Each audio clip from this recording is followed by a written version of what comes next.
Hi there, sports fans. This is Play It Right TV. I'm Quinito Henson, talking FIBA World Cup basketball in this episode. Hi everyone, this is Dyan once again. Welcome to Play It Right TV. Yeah, well, everywhere you go, people are talking basketball, people are talking about the World Cup, talking about Gilas, of course. Filipinos love basketball, and today in our episode, Quinito, we're so fortunate, really excited to have this talk with two very, very established coaches. One, he is here in the Philippines. He's an American, of course. He's currently the coach of the NBA, the G League team, Austin Spurs. But he's been involved in many NBA teams. He was the national coach for Norway, Nigeria, and Angola at the World Cup. He also loves the Philippines, so that's why we love him. Welcome to Play It Right, Voigt, Coach Will Voigt. Hi, Coach. Hi there. Thanks for having me. Hey, thanks. Hey, Thanks welcome. for coming over, Will. And also a guy that he's very familiar with. Of course, we are all familiar with. He's a 7-time PBA coach champion. He's currently the head coach of Rain or Shine. Also been a coach of the national team of Gilas, Pilipinas, and the Philippine team. Coach Yeng Guiao. Hi, Coach Yeng. Welcome. Hi, Coach Hello, Yeng. Dyan. Hello, Sir Quinito. And hi, Will. Coach Will, how are you? Okay, now Hey, Coach, how are you doing? both coaches know each other. By the way, Coach Yeng is calling from New Zealand. Yeah. And Coach Will is actually in Manila. You're doing some commentary for the FIBA, right, Coach? Yeah, that's right. I'm doing all the games at Araneta Coliseum. So just getting ready to announce the games today. Okay, so we're gonna start off by, these two guys, these two coaches were actually met each other, faced each other in the 2019 FIBA World Cup in China. Coach Will was then coaching the Angola, and Coach Yeng was coaching Gilas. It was a very memorable game, very close. The Philippines caught up, went into overtime, and Angola won by just 3 points, 84-81. So, hey guys, you want to reminisce about that game? How was it? First of all, I'm gonna go to the winning coach first, of course, Coach Will. Well, first and foremost, what I remember are the amount of fans that traveled to Foshan to watch that game. So, obviously the Philippines loves basketball, and it was on display there. An exciting game. We thought we had it under control, had a big lead, and we're leading through most of it. And then Gilas went on an incredible run, and, it got tight down the stretch, and, we feel fortunate to have won the game. I think we had a really good chance to win it in the end game. If my memory serves me right, I think Andre Blatch fouled out. I think that's what happened in that day. Andre Blatch fouled out. I remember right, CJ was playing really well. Robert Bolick also played really well. When before the start of the game, we knew we were going to have a really tough time against Angola. They had size, they had bulk, they had a great coach in Coach Will, but we were still hopeful. I felt that if we could take this all the way till the fourth quarter and try and get them into an end game situation, maybe we have a chance. Well, we got them into overtime, but they were just a little better than we were. But there was a point there where I felt discouraged, and I said, I don't know if we can win this one at this point. And if my memory serves me right also, if we won that game, we could have had a good chance of making the Olympics. Wow. That's right. Well, that was certainly a classic game. Yeah, Iran made it to the Olympics, but if we had won that game, we probably would have made it to the Olympics. But Coach Will, that Angolan team that you coached in 2019, Bruno Fernando, an NBA player, is now with Angola. What caused this major overhaul in the lineup? Well, a lot of the young players that are featured now were guys that we were targeting back then. So obviously Bruno, we knew was going to be a tremendous player. Silvio De Sousa is another young player that we were looking at. And we actually wanted Bruno and Silvio to be with us back in 2019 even. But we knew that there was going to need to be a little bit of an overhaul. There'd been, a long line of success with a group of veteran players there in Angola, and really Carlos Moraes and Limpio Cipriano, like these guys were at the tail end of their career, and we knew that. What you see about the Gilas Pilipinas team now that you're seeing now as against the Gilas team that you played in 2019, Coach Will? Yeah, well, I mean, this Angola team, I think it's some of the same struggles that we had. Shooting is an issue, and I think you saw that against China. Watching Gilas, I think maybe that was something. If they could go back and play that game again, that might be an adjustment that they would want to make. Luquini Gonçalves did hit some big threes against them, but overall, they didn't beat them with shooting. They beat them with transition and offensive rebounds. And that's kind of been, how they've had some success. So, for Angola to really, I think, take a big step forward, they just have to improve their perimeter shooting. I know that's something they're aware of. So we'll just have to see how these young guys develop. Coach Yeng, earlier you were talking about your team in 2019, and you mentioned Andre Blatch. This time, we still have another NBA player, Jordan Clarkson, but playing a very, very different role, a very different position. Coach Yeng, in your estimation, what would be the ideal naturalized player for Gilas? That's going to be a really difficult question for me because it will really depend on how you would like to form or design the team, and that really relies totally on Coach Chot's decision. That time we opted for Andre Blatch because I felt that we needed quality big men. We needed to match up with the 7-footers, the 6'10", 6'11" guys of other teams. Well, especially Angola. No? At that time, Angola has size. All of the African countries, the European countries, they all have size. Size is not a problem for them.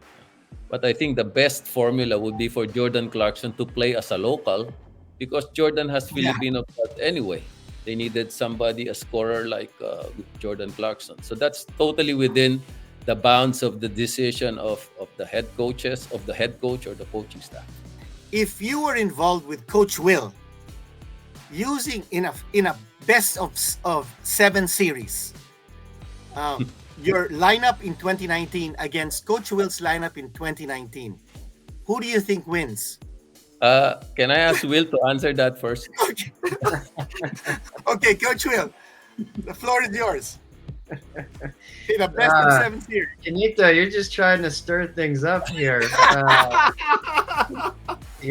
Thankfully, you only have to play an opponent one time in the World Cup. We feel fortunate that we were able to get that win. So I'm glad it was not a 7-game series there. Okay, Coach Yeng, how would you respond to that? It's a hypothetical question. So the more you play against quality teams, then your own quality is improved. So I think if we play Angola several times, we will get as good as Angola. Maybe at some point we will be able to beat them. Maybe. But in a 7-game series, if we're able to go to the 7th game, maybe we have a chance of beating Angola by 4-3. All right. I wanted to ask your thoughts on the role that you're on of Jordan Clarkson with the team now, and our other big men, especially AJ Edu, who's looking very impressive now. AJ Edu, Kai Sotto, and Jordan Clarkson. I think with those young bigs, it gives them an opportunity to, switch their needs for the import players. So, I think Kai Sotto especially, it's good to see him get minutes. I would actually like to see him play even more. I think, his development is going to be really important to Gilas moving forward. I think AJ has gotten those opportunities and done a nice job, but that's the front court of the future, obviously, for Gilas. So, I understand the decision to put Jordan around them. And, I think that he has Filipino heritage also. I think, is important. Um, the challenge for them is going to be finding perimeter players to put next to him, and I think that's where the struggle has been so far at this World Cup. They haven't really settled on a rotation of players that I think they can try to build those guys' confidence up. So sometimes it's hard, especially for young players, if they're getting inconsistent minutes or they're being pulled out when they make a mistake. So I think, for them, it's going to be important to identify who they believe are those guys in the future. Obviously, Dwight Ramos has done a nice job, but I think they need one or two guys to go along with them on the perimeter so that when Jordan is trapped and he's kicking the ball out, these guys are able to shoot and play with some confidence. Well, Coach Will, you mentioned Kai Sotto. You're the coach of the Austin Spurs in the NBA G League. Assuming you were to invite Kai Sotto to your camp for the Austin Spurs, what would you advise him to do to be better and to maybe make his NBA dream come true? Well, Kai was a part of G League Ignite there for a little bit. And I'm familiar with him. As you mentioned, I love, the Philippines. I love basketball here. I always try to keep track of that. And when I was a part of Mighty Sports, we were trying to have Kai Sotto be a part of that team. So, even back then, I've kind of been following his progress. And he's clearly very talented. You see it on display even here in the World Cup. There are a couple plays, catching those entry passes and just reverse dunking it instead of coming down. And, so you see these flashes of where he can be really good. I think for him, it's, that consistency of play. He kind of had a tough go, a very talented young player. But really, if you look at, 17 years old up to now, it's been a little bit of a struggle for him, whether that's injury, kind of bouncing from team to team. So I think he needs to find a place where, he can learn from some mistakes, have a coach that gives him confidence, and allow him to figure out how to use all this talent that he clearly has. In 2017, you were in Manila. And Coach Will, you spent 2 weeks in Manila. You were helping out the Phoenix PBA basketball team on the invitation of Coach Ariel Vanguardia. So we know that the Philippines is close to your heart. Will there be a future in your career that could lead you to the Philippines? Well, I think all those things are out of my control. I've said it before. I mean, I love the country. I love, not just the culture. I mean, the people here, I think are some of the nicest and most hospitable people I've ever been around. But, the passion for basketball is just incredible. So I remember back in 2017, as you mentioned, I went to the PBA finals actually at Araneta. So it was really my first exposure to the fans and to the excitement. And I was just blown away with the atmosphere. So, you never know what can happen in coaching. I mean, I've been a lot of different places, and, certainly if I ever got an opportunity to coach here, I'd be honored. Sa tingin mo, ano yung kulang ng konti na lang? Minsan sa dulo, nakakalapit na tayo, and then in the last game against Angola, South Sudan, we became to as close as 4, but then lumobo na naman ng 19. So, ano sa tingin mo? Of course, it's easy for you na you're on the outside looking in. What do you see, Coach Yeng? We are just genetically challenged. We're always going to be the smaller team. No? Whenever we play any team at the world level, we're always going to be the smaller team. So now you must look for ways to overcome that disadvantage.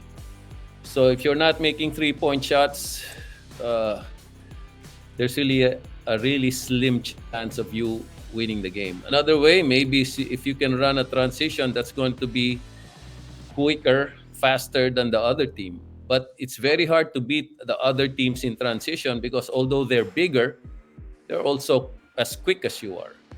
So it's just a must that if you're the smaller team, you must be able to make 3-point shots. And I think that's where we lacked We have some really good shooters in our team, Yeah. but it's really different when somebody like 6'6", 6'7" with long arms, quick and athletic is closing out on you when you're shooting the three, and you're Mm. used to a 6'2", 6'3" guy who's closing Yeah. out when you play in the PBA. So it changes your shot, it changes your outlook, it really affects your confidence.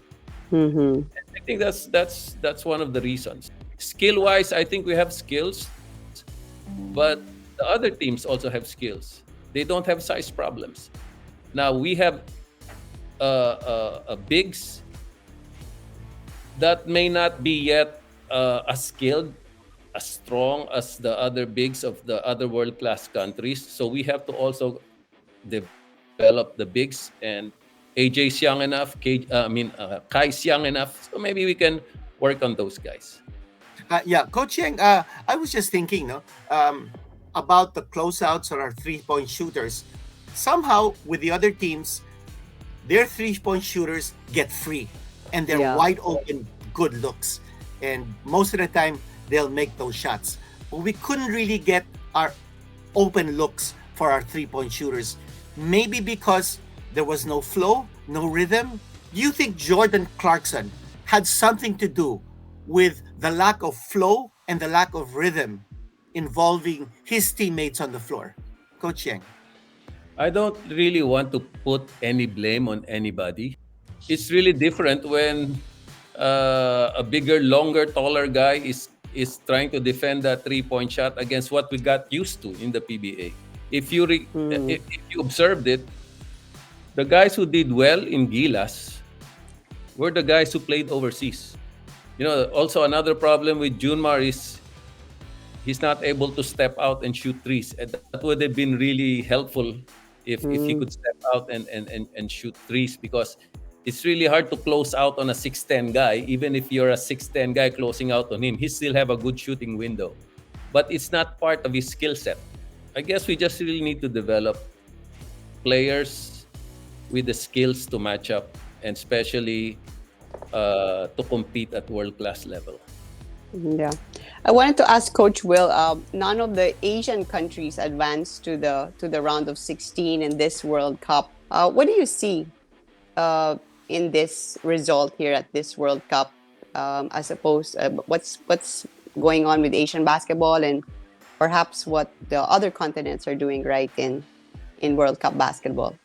I think just the development in basketball in those areas, a lot of it has to do kind of what Coach Yeng was saying. So the competitiveness of the professional leagues that those players can play in, how those guys are developed, I think is important. So, if you look at the European leagues, most of those leagues allow multiple import players. Some leagues have no restrictions at all. I think that's something for the PBA to maybe consider. So, especially with the restricted height, I believe that's the Commissioner's Cup. I might have that wrong. You can correct me. But players who are in the PBA here are not facing the size that they're going to face when they get onto the international level. So I think it's been a really good development over the last couple of years to see more and more Filipino players playing in Japan, playing in Korea, moving abroad. But at the same time, I would love to see the PBA develop to the point where they can stay here and have that same level of competition. Yeah. That's a very good point. Yeah. Coach Yeng, the Asian Games will be starting in about 2 to 3 weeks' time. Do you think that this core that played in the FIBA World Cup should be or will be the team that will play in the Asian Games? Who do you think will coach this team? I understand that Coach Chotres has said that this will be his last stint as a national coach.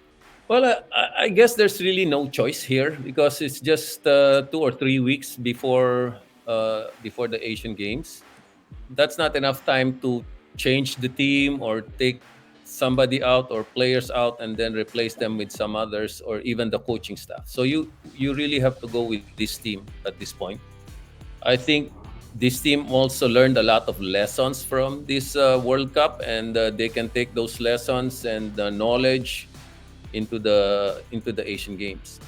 The problem there is matching up with their bigs. If AJ's still there, Kai's still there, then maybe that's really the time for Kai to be able to get more playing time, get his confidence, get better, and make a difference for the team. So that's when we really probably need him. To me, the best option is really just keep this team for that competition, and I think they'll do better in the Asian Games. The other thing is, Ange Kwame can also play in the Asian Games because there are no restrictions as to the number of naturalized players. So long as you have a passport, you can play. Coach Will, my final question to you is, how would you prepare an Asian country for the next FIBA World Cup to make sure that you have the skill set, to make sure that you have the mental aptitude to be able to be more competitive on the level of the FIBA World Cup? Coach Will.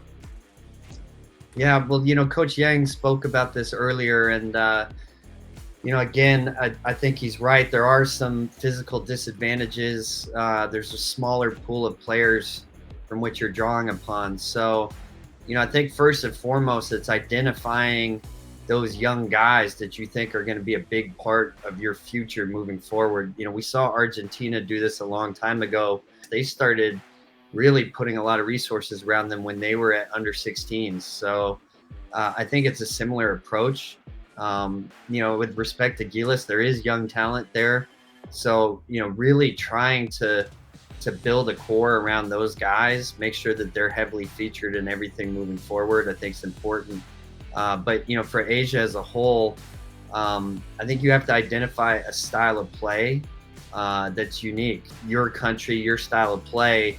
I think Gilas is still trying to find that identity a little bit in this World Cup. Whatever that style of play is, I think identifying that and then really building everything around that. Figuring out where your strengths are and then really letting that be the foundation as you develop young players moving forward. We know that you're a linguist. You speak 6 languages.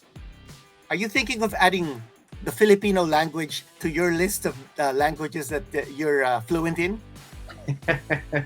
Well, fortunate for me, Filipinos speak perfect English. So outside of Salamat po, I think I'm good. I don't need anything else, right?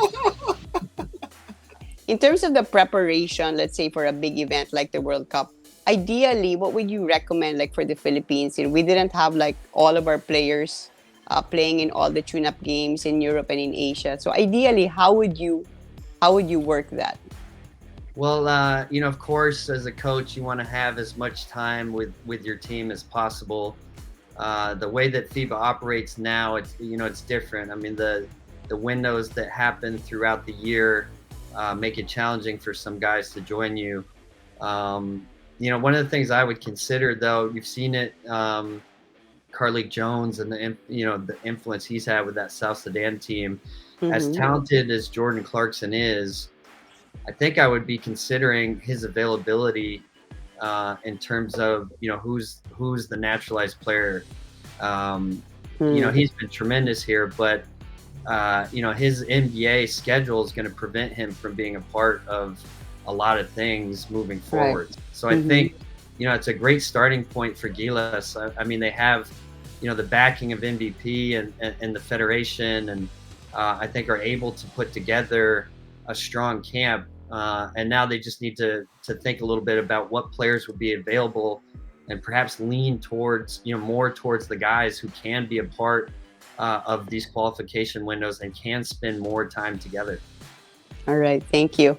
With just the Asian Games around the corner, I mean, how could we rally the team? How could you get their spirits up so that we could get a good restart for the Asian Games and hopefully get a bounce back performance there? Well, maybe first of all, let's take a break from criticizing and bashing them at this point. Let's wait till after the Asian Games, and then we can talk about how we can move forward.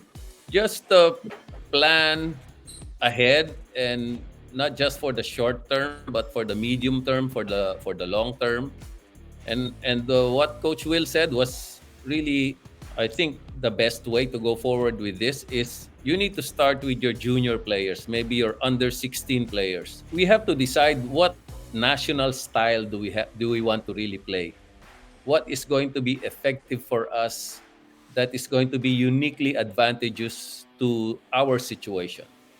And then you you develop that and you cascade that all throughout, from the national team to the professional teams to the college teams to the high school teams, and then reverse it from the high school teams. They go to college, they know what the national style is, they know what is important, they know what Mm, skills are important, they know mm, that if they are shorter or they're big men, what skills to spend time with, and not just keep copying Europeans or Americans. And also with the naturalized player, I think the success of Japan, or relative success of Japan, is really due to their naturalized player. That's Hawkinson. Hawkinson can shoot the outside shot with consistency. He can post up, he can defend, he can protect the paint. If you're able to get somebody like Hawkinson and be able to spend time with your teammates, I think that's going to help the national team. mhm. Uh, I think it's the same thing with Korea when they had Ratliff, Ratliff. Ricardo Ratliff. When they had Ratliff, they had success with Ratliff actually. Mm. I think that's the best way. There's no shortcuts to this. We're not gonna be better in the next World Cup. Maybe after that, if we're able to improve with our high school players, college players, professional players, and also with our coaches. Okay, coaches need to be open-minded about all these things. I started coaching 33 years ago as a head coach of the Swift. What I knew then will not work uh, in today. So if you're just stuck with the technology of basketball 5 or 10 years ago, you're not going to be able to win many games. Oh, that's amazing. Diane, two great basketball minds on this show. Yes. And we Thank. certainly learned a lot from you guys. In terms of looking forward, what is next for the Philippine team? And Coach Will, Coach Yeng, thank you so much for your insights. Thank you And for your insights. I'm sure the SPP will watch this show or is watching this show. They'll learn a lot from what you've said in this episode. Thanks very much, Coach Will, Coach Yeng, and Dyan. Thank you very much, gentlemen. It's been so insightful, and look forward to having more basketball talk with you. See you at the game, Will. Salamat. Thank you. Thank you, guys. Thank you, Thank God Coach you. Will. bless. Thank Mabuhay. you, Coach Yeng. Enjoy New Sige, Zealand. salamat, Thank you salamat. for taking Thanks, time. Coach Yeng. Well, Diane, That's as great we said, basketball minds, no? So it's interesting to listen unbelievable. to them. It's really unbelievable. Diba? We never really could express what was lurking in in the back of our minds, but these guys certainly know what to say. They have the vision, and they have an understanding of the reality. Well, thanks again to our guests, Coach Yeng Guiao and Coach Will Voigt, and thank you for watching another episode of Play It Right TV. And let's, as you know, Coach Yeng said, let's keep supporting our team. Let's keep praying for them and hoping, and binibigay naman nila ang lahat the best that they can, and hopefully we'll come out with a win at the World Cup and an even better result at the Asian Games. So God bless. For all you viewers, I hope you enjoyed this episode. Don't forget, like, share, subscribe, hit that bell button for notifications. We'll always be here for you because we are always trying to play it right. This is Quinito Henson. Thank you. Dyan Castillejo next time. Thank you.